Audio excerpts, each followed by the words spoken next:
sentido da prece, o perdão da vida e a repare com humildade e disposição de avançar.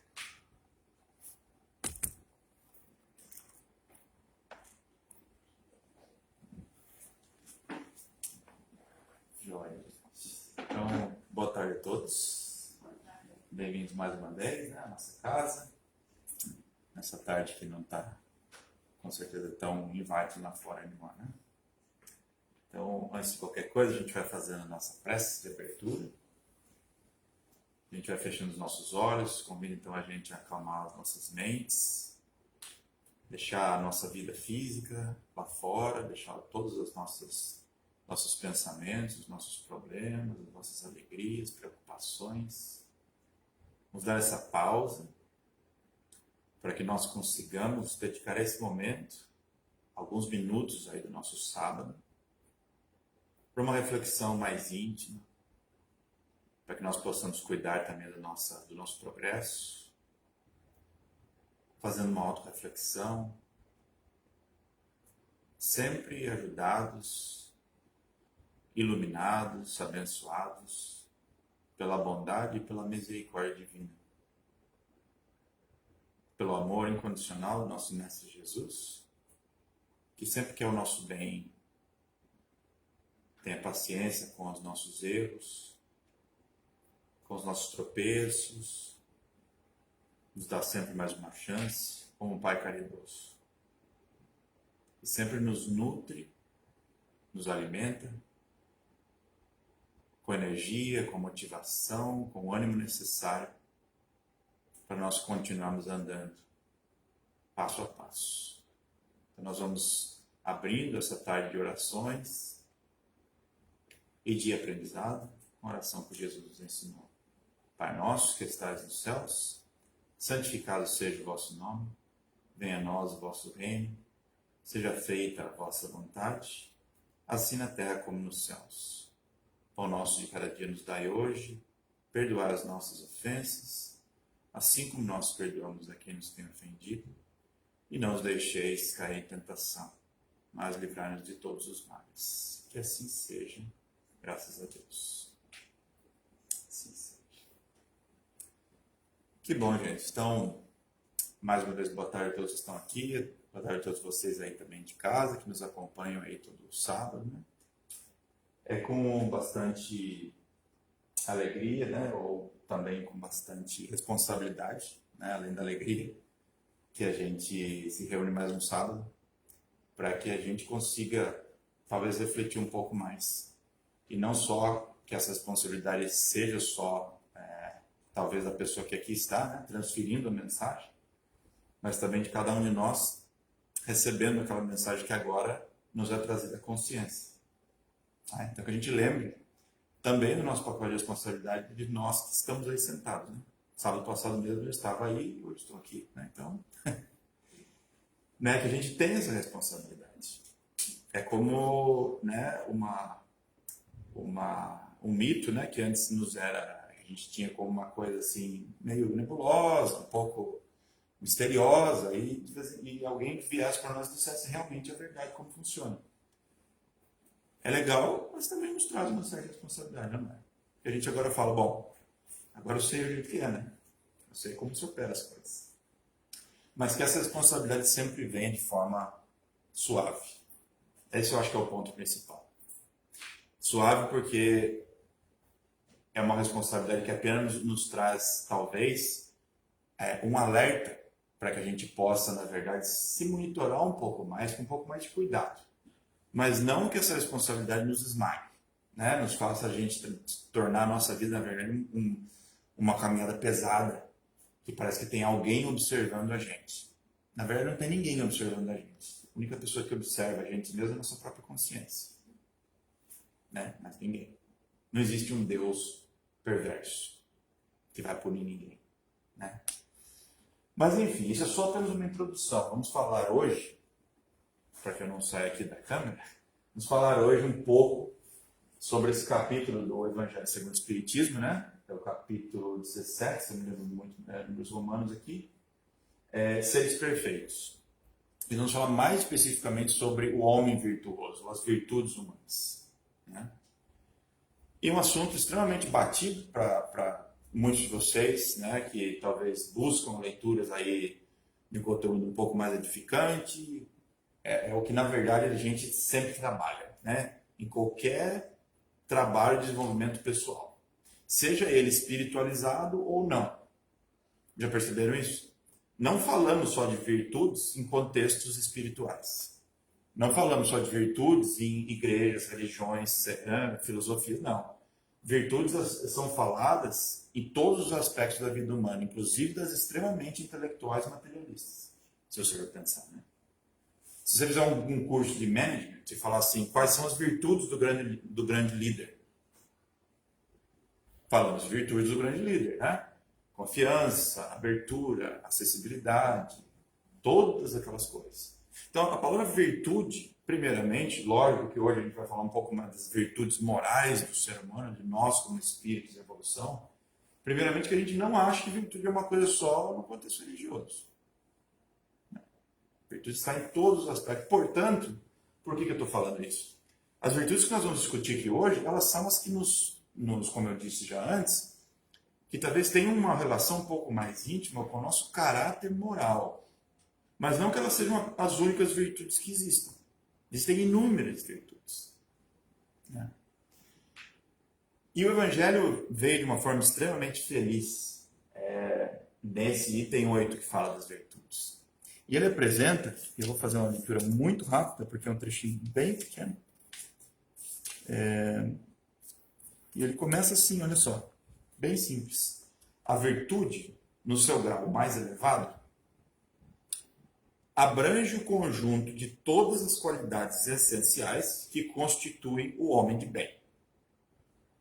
Ser bom, ser caridoso, ser trabalhador, ser sóbrio, e aí ele fecha com chave de ouro, né? Ser modesto. São as qualidades do homem virtuoso. Então perceba que todas essas que ele citou são características e virtudes que a gente já escutou antes, né? A bondade, a caridade, né? O próprio ser trabalhador ou trabalho. Nada a gente consegue atingir sem trabalho. É verdade, não é? Você nunca viu nenhum contexto, nenhuma filosofia que diz que a gente só relax, que everything's gonna be fine. Não precisa fazer nada. Quer dizer, talvez até tenha, mas dentro de uma lógica um pouco mais com common sense, a gente sabe que se a gente não fizer alguma coisa, é difícil ter alguma coisa em troca. Não. E tem um principal aqui que ele coloca, também a sobriedade, né? Ou seja, está sempre puros no sentido de como que a gente experiencia essa evolução. E o último que é ali o cherry no top of the cake, né? Que é a modéstia nesse caso. E a gente vai falar muito sobre a modéstia hoje. A gente vai falar muito sobre o virtuoso modesto e como que rapidamente a gente pode passar de ser um virtuoso modesto para um outro extremo rapidinho, que é o virtuoso orgulhoso, né? E o interessante, e eu vinha pensando isso ao dirigir ali, vindo para cá, para o centro, e eu estava, além da preparação que eu já havia feito antes, né? Acho que a gente vai sempre remoendo uma coisa mais aqui outra vez, né? Ocorre talvez umas intuições e tudo mais. E o interessante é que eu percebi que é muito complicado a gente falar de desenvolvimento de virtudes, sejam elas espirituais, morais, profissionais, o que for, sem a gente falar de um aperfeiçoamento da nossa compreensão de si mesmos. Inclusive, em termos religiosos, né? A gente já escutou inúmeras vezes, né? Conhece-te a ti mesmo. Querem atingir o reino dos céus? Conhece-te a ti mesmo. A gente fala, pô, mas que não está me dando solução nenhuma, né? Estou só me dizendo que eu tenho que conhecer a mim mesmo. Mas por que será? E é uma coisa tão batida, né? E a gente fala, por que será? E por que eu estou falando de conhecermos a nós mesmos? Porque, veja, se eu não... Eu vou falar um pouquinho mais, eu desenho essa balança aqui, e a gente já vai entrar na balança já já. Se a gente não começar a entender o que é que me faz, o que é que me torna orgulhoso? Por que eu sou orgulhoso como essência? Por que eu sou egoísta como essência? Por que às vezes eu só penso no meu próprio interesse como essência? Por que é daqui que eu venho? O que me faz estar aqui por tão por um período de tempo tão longo, e o que faz tão difícil sair desse estado? Se eu não tiver o interesse e energia para buscar estas respostas, inclusive através de inúmeros recursos, né? Temos a nossa própria, talvez, vontade de nos investigar. Temos uma coisa que, graças a Deus, hoje se torna mais e mais aceitável, menos que se tem como muito mais assim abertura, que é o acesso às terapias, à psicologia, ao conhecimento psicológico, que inclusive, não posso perder aqui a oportunidade de relembrar, né, que a psicologia, como ciência, ela nada mais é que o estudo, né, da psique humana. A psique humana, inclusive, é super óbvio o que eu acabei de falar. Mas a psique humana é tudo que rege os nossos sentimentos, os nossos pensamentos, os nossos padrões. O que, com certeza, indiferentemente se nós somos religiosos ou não, se a gente acredita na filosofia A, B ou C, dirige e determina as nossas reações no mundo. Dirige e determina como que eu vou olhar a situação A, B ou C e, portanto, sentir. Então, como que eu consigo falar de desenvolvimento pessoal, desenvolvimento espiritual, sem falar de conhecimento de si próprio, ou seja, conhecimento da minha psique, ou seja, através da psicologia. Então eu quero aqui desmistificar e talvez trazer para aqueles que talvez ainda tenham um pouco de misconception, né? Que não existe nada errado em psicologia. Ah, eu estou indo ao psicólogo, quer dizer que aquela pessoa está passando uma fase difícil, está doente. Não, não está. Talvez esteja, claro. Talvez a gente está precisando de uma fase difícil, a gente está precisando de mais suporte, com certeza. Mas só isso? Só vai ao psicólogo aquele que precisa de ajuda psicológica, que está mentalmente debilitado? Não. Né? Eu digo hoje que estou muito bem na minha vida, mas ainda vou ao psicólogo. Com muito orgulho. Porque cada vez que eu vou lá, eu aprendo mais sobre mim mesmo. E acho isso uma ferramenta fantástica. Então eu não vou ficar falando muito de psicologia aqui, não, mas eu só quero, né, acho que lembrar-nos que é muito complicado a gente falar de evolução espiritual, evolução moral, fugindo daquelas coisas que a gente considera delicada. Que é preciso enfrentar com maturidade, com seriedade e com compaixão, com amor. Por que eu falo compaixão e amor? Como é que eu quero ser, né, e agir de forma caridosa, com amor incondicional? Eu falo todas essas virtudes que a gente vem dizendo aqui, se a gente às vezes tem uma dificuldade tremenda de aplicar essas virtudes na gente mesmo. Então, eu sou o primeiro que me puno, né? Eu sou o primeiro que não me dou oportunidade. Eu sou o primeiro que digo, não, eu tenho que já aprender isso já quase que do berço. Eu tenho pouca paciência comigo. Então, veja só. Esses dois extremos aqui dessa balança, que inclusive é um desenho bastante primário, e by the way, para aqueles que são mais simétricos, a balança, a intenção era que esse ponto seria o meio da reta, tá? Então, já teve muita gente que eu sei que é mais da área ali da exatos, que falou, nossa, o que será que vai falar dessa balança torta, né? Não tem nenhuma intenção através dessa pouca simetria aqui. Então, imagine, através da capacidade mental que lhes é permitida, que essa balança está perfeitamente simétrica. O que eu queria aqui ilustrar é o seguinte, que a gente sempre, né, os nossos vícios morais, né, e as nossas virtudes, elas estão inversamente proporcionais. Essa é a função da balança aqui no board. Eu só consigo melhorar ou aumentar as minhas virtudes à medida que eu consigo controlar os meus vícios morais, aquilo que me segura. Porque uma é inversamente proporcional à outra mesmo. Se eu pensar por que eu sou extremamente impaciente, o que a gente quer ser mais quando a gente é impaciente? Mais paciente. O que a gente quer ser mais quando a gente é intolerante? A gente quer desenvolver mais tolerância. Então não tem como a gente ser as duas coisas ao mesmo tempo. Né? Simples, né? Só que aí o interessante é o seguinte, né? A gente consegue, eu nem vou aqui escrever todas elas, mas a gente tem inúmeras virtudes, né? Paciência, o amor incondicional, o espírito caridoso, que mais? Né? Tudo, tolerância, né? Amor ao próximo, tem inúmeros, a gente pode fazer uma lista imensa. E a mesma coisa aconteceria, ou acontece, se eu for falar dos meus vícios morais, dos nossos vícios morais. Né? O egoísmo, né? A impaciência, o que mais? Várias. Tá me faltando aqui todas elas, porque eu acho que já... Né? Tem muitas. Agora, se você olhar nos dois extremos, tem uma característica aqui que é quase que o pilar dos dois extremos. É quase que o berço de onde nasce, ou que propaga todos esses extremos. No extremo aqui de baixo, a gente tem aquele cara que a gente fala toda hora. Orgulho. Né? É por causa do orgulho, ou o orgulho está por trás de muitos dos nossos vícios morais. Vamos pensar, por exemplo, vaidade. Quem está por trás da vaidade? Porque eu sou vaidoso. O que é vaidade, né?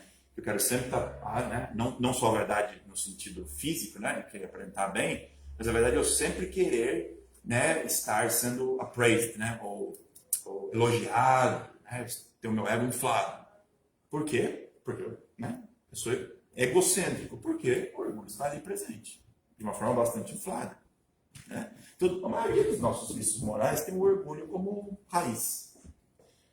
De um outro lado da moeda, aqui, ó, desse outro lado das nossas virtudes, tem uma coisa fundamental que o Evangelho tocou ali, que é a modéstia. E a gente fala, ele é modéstia? Sim, a modéstia.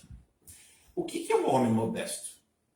Quando a gente tem uma atitude modesta, a gente conhece uma pessoa que a gente lembra por ser extremamente modesta, qual é a imagem que a gente tem dessa pessoa? A imagem da pessoa modesta é que ela não precisa, ela não depende da validação ou do aplauso público ou alheio para sentir bem, e ela não determina o que ela vai fazer ou deixar de fazer, o que é importante ou não importante, o que ela vai fazer next ou não, baseado na opinião pública. Por quê? Porque ela tem consigo um set de valores, né, que não está, né, suscetível ao aplauso, ao reconhecimento imediato de nós. Essa é a característica modesta. Agora, dá para entender facilmente como é que elas são opostas? Dá, né? Rapidinho. Então, olha só, até o capítulo hoje traz um exemplinho aqui. Não é nem um exemplo, mas é uma reflexão. Compreendendo perfeitamente que aquele que faz o bem sente uma satisfação íntima. Então, quando a gente faz o bem, né, com o propósito de fazer o bem, a gente sente uma satisfação íntima. Com certeza. Quase imediata, né? No fundo do coração. Mas desde o momento em que essa satisfação se exterioriza para provocar elogios, degenera em amor próprio exacerbado. Lembra lá daquele capítulo que a gente já leu também no Evangelho, que fala da a mão esquerda não... Me ajudem aqui? Diz que a mão esquerda não sabe o que faz a direita, a mão direita. Não é isso? Ou seja, se eu faço bem, então vamos lá, bem aqui, vamos colocar uma virtude aqui, a caridade. Ou, a caridade, vamos simplificar. Então eu vou lá e vou ser caridoso, né? Então eu trabalhei dentro de mim mesmo, eu falei, não, deixa eu ser menos egoísta. Eu vou lá e vou começar a ajudar alguém, eu vou começar a fazer alguma coisa, ou sei lá o quê. Então eu vou lá e faço a caridade. E imediatamente, depois que eu fiz a caridade, eu me sinto bem, né? Puxa, eu ajudei essa pessoa, tal. Daí, o que o capítulo acabou de nos dizer é, se a minha reação com esse ato caridoso for de eu me inflar e querer, na verdade, receber o reconhecimento dessa atitude, inicialmente virtuosa, na verdade, já houve a degeneração da virtude que eu estou querendo criar. Aonde que eu caí? A virtude caridade virou quase que instantaneamente vaidade, né? Ego inflado, egocentrismo. Por quê? Porque, na verdade, eu estou usando o ato virtuoso para ganhar o reconhecimento. É uma ferramenta. Né?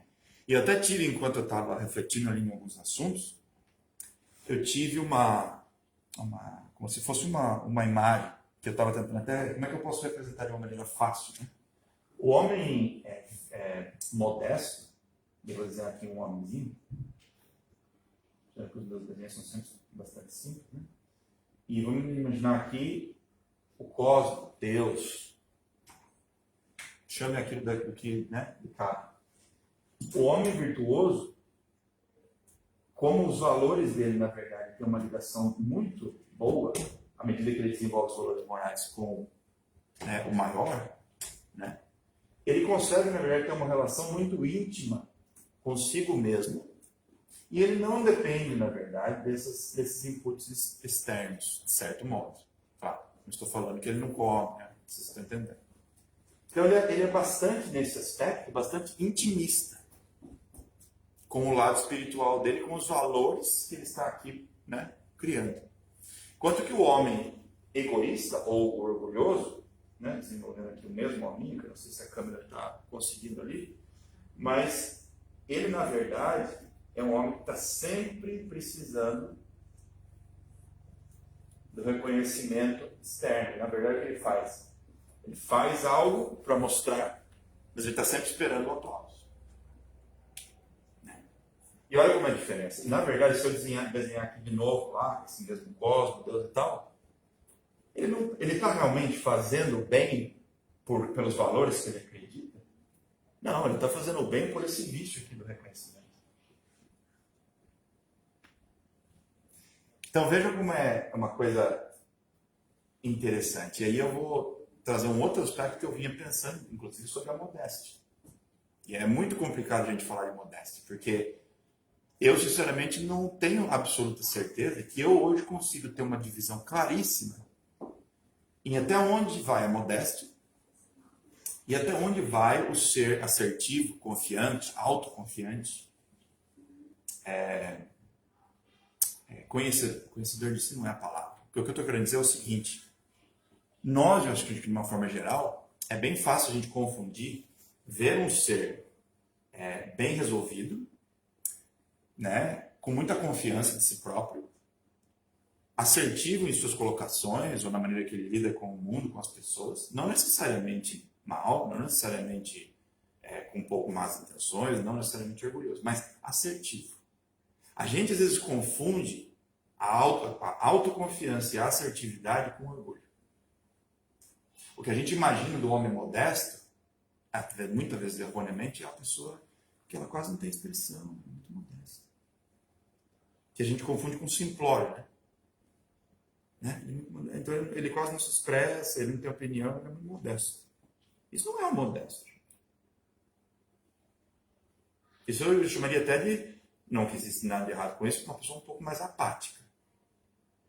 O modesto é você conseguir fazer tudo o que você precisa, você exercer esse poder que talvez Deus nos deu, de ter talvez seja lá o dom que temos, o dom da escrita, o dom da palavra, o dom da ciência, da química, seja lá de cada campo que a gente atua, mas sempre baseado naquela lei principal que Jesus nos deixou. Faça, né, não faça ao teu neighbor, ao teu próximo, aquilo que não queres que faça com você. Se a nossa energia, seja de liderança, de assertividade, de autoconfiança, ela não prejudica, ou, muito pelo contrário, ela promove o crescimento e a melhoria da vida alheia, pode inclusive ser que eu seja uma pessoa que estou sempre fazendo, acontecendo no sentido de executar. A minha energia ela é ativa, ela não é passiva. Mas não necessariamente eu sou um orgulhoso. Percebam como tem diferença nisso. E isso é fundamental. O orgulhoso, às vezes tem muita gente que é tímida e é orgulhosa. Vamos representar o outro extremo, né? Por quê? Porque às vezes tem gente que vamos supor, e não que nós estejamos fora dessa. Todo mundo tem um pouco dessa característica. Ninguém é só uma coisa ou só outra, né? Tem muitas partes da nossa vida, ou talvez momentos da nossa vida, ou momentos da nossa vida, inclusive atual, que pode ser que a gente está numa coisa mais introspectiva, e ele está num momento mais carente. Então veja que eu não estou expansivo, né? Eu não estou determinando, decidindo ativamente. Eu estou ali um pouco mais reservado. Só que o meu estado carente, o estado carente em si, ele é um estado que está sempre precisando de autoafirmação, de carinho. De forma que se alguém pisa no meu calo e não faz aquilo que eu esperava, eu coloco o bico. Eu fico magoado porque eu esperava muito mais e não me deram. Gente, isso por si, não de uma forma extremamente agravada, mas isso é um estado egocêntrico e orgulhoso. Você está vendo por quê? Porque a gente depende dos inputs externos para ser feliz. A gente depende dos inputs externos, daquilo que as pessoas comentam, fazem, de fazer, para que eu me sinta melhor ou pior. Então, que a gente, pelo menos, talvez seja uma das minhas talvez, mais simples wishes, desejos, que a gente saia daqui com algumas coisas, mas também não confundindo isso que eu acabei de explicar. O modesto não é o passivo, apático, assim como o orgulhoso não é aquele que sempre está falando e acontecendo. Isso não é o que determina. Tá? E para fechar, gente, tem uma outra frase aqui, uma outra parte que eu reservei aqui para nós, que está dizendo assim, ó, mais vale menos virtude na modéstia, vou repetir, mais vale menos virtude na modéstia do que mais no orgulho. Isso pode mudar algumas atitudes e pensamentos. Eu, quando li isso aqui, quando estava preparando para essa palestra, com certeza já fiz milhões de reflexões aqui, introspectivas, eu falei, até onde, né, a maneira que eu ajo em sociedade, seja na minha intimidade com a minha mulher, seja aqui no centro espírita, seja no meu trabalho, seja em qualquer lugar, até onde o que eu estou fazendo é para please o meu próprio ego, e até onde o que eu estou fazendo e como estou agindo é para, na verdade, a minha satisfação dos meus próprios valores. Que, na verdade, só está entre eu e o meu Deus. Né? Essa é a questão. Eu tenho certeza que se cada um de nós parar para pensar sobre isso um pouquinho, não que a gente vá ter uma surpresa assim fabulosa e descobrir que a gente está totalmente fora do caminho. Com certeza não. A gente já acerta em bastante coisa. Mas da mesma proporção que a gente já acerta em bastante coisa, eu tenho certeza que tem pequenos ajustes que a gente ainda precisa fazer. Né? Tem coisas que a gente vai descobrir que a gente está um pouquinho independente, assim, né? Eu não vou fazer tal coisa porque eu sei que é nice e vai ser visível. Porque é gostoso. Não se esqueça que a gente vem desse background. A gente vem da raiz orgulhosa. A maioria dos exemplos que a gente teve nas nossas famílias, das gerações antigas, não generalizando, sempre há exceções, mas nós vemos, a gente vem, vamos facilitar, a gente vem de um background orgulhoso. Todas as guerras, os genocídios e etc, que já aconteceu no passado e infelizmente não acontece, vem de uma raiz orgulhosa e intolerante. Então não é surpresa se nas nossas reflexões a gente achar essas características de nós mesmos, mesmo que a gente ache que a gente já está nesse caminho de melhoria, né, supernatural. Inclusive, o dia que a gente não achar, aí começa a se preocupar. E isso quer dizer que com certeza a gente está orgulhoso. Né? Tá bom, gente? Então vamos fechar os nossos olhos, agradecer. A gente, mais do que qualquer coisa nesse momento, como a gente já fez lá na nossa oração de abertura, a gente vai agradecendo esse momento, agradecendo a espiritualidade que está aqui conosco, iluminando as nossas mentes, iluminando os nossos corações, nos permitindo esse espaço mental, permitindo que nossos corações também estejam abertos a escutar essas palavras, essas mensagens, esses conhecimentos que aqui foram trazidos de uma forma mais íntima, nos permitindo aí uma relação mais próxima conosco mesmo, sem a vergonha, sem a necessidade de ser perfeitos, sem a necessidade de prestar contas, querendo, na verdade, buscar cada vez mais com interesse genuíno, com interesse divino, como real amor próprio. Que a gente descubra dentro das nossas próprias características atuais pontos, aspectos que a gente ainda não está agregando, agindo da forma que o nosso Mestre Jesus talvez teria. Mas não por isso a gente se intimida, não por isso a gente se entristece, pelo contrário. A gente se alegra porque a gente acabou de descobrir um aspecto que a gente agora tem a condição, estando agora conscientemente identificado, a gente tem a condição de trabalhar nele. Só assim, então, a gente consegue essa evolução espiritual, moral. Então, a gente vai agradecendo, a gente vai pedindo também a espiritualidade que possa, nesse momento, coletar todas as boas energias dos nossos corações, das nossas intenções,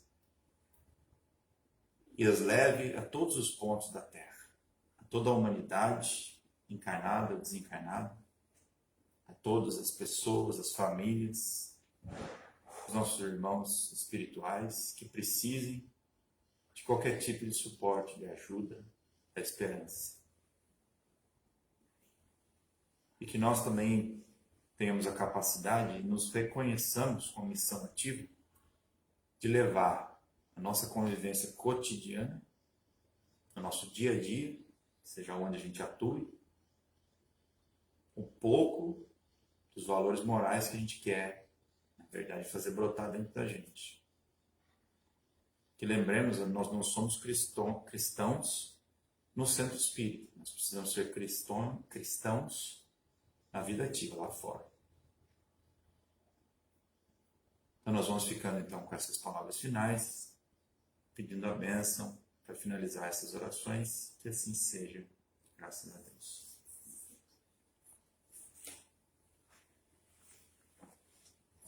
Gente, obrigado e até semana que vem.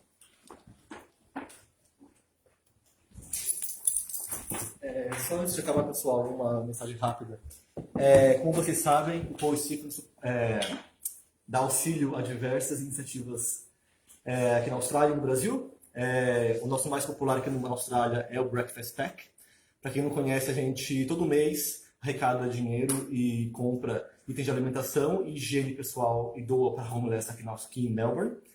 E nós também estamos agora com uma segunda iniciativa, que é o suporte ao nosso querido Brasil. Como vocês sabem, está sendo uma situação muito difícil no Brasil, tem muitas pessoas passando fome. Então a casa decidiu, nos próximos meses, passar a auxiliar, doando um pouco de dinheiro para algumas organizações do Brasil que estão precisando de suporte urgente para auxiliar a alimentação das pessoas. Então aqui a gente queria fazer o pedido para que a gente possa contar sempre com o auxílio de vocês. Vocês podem deixar doações lá embaixo na recepção, pode deixar doações por meio da nossa conta bancária, que o dinheiro vai ser muito bem utilizado, seja aqui na Austrália ou no Brasil. Então, a gente está sempre também aberto a colaborações, a sugestões. Se vocês tiverem ideias também, por favor, compartilhe com a gente, que vai ser mais que bem-vinda. Então, a gente conta com vocês sempre. Muito obrigado.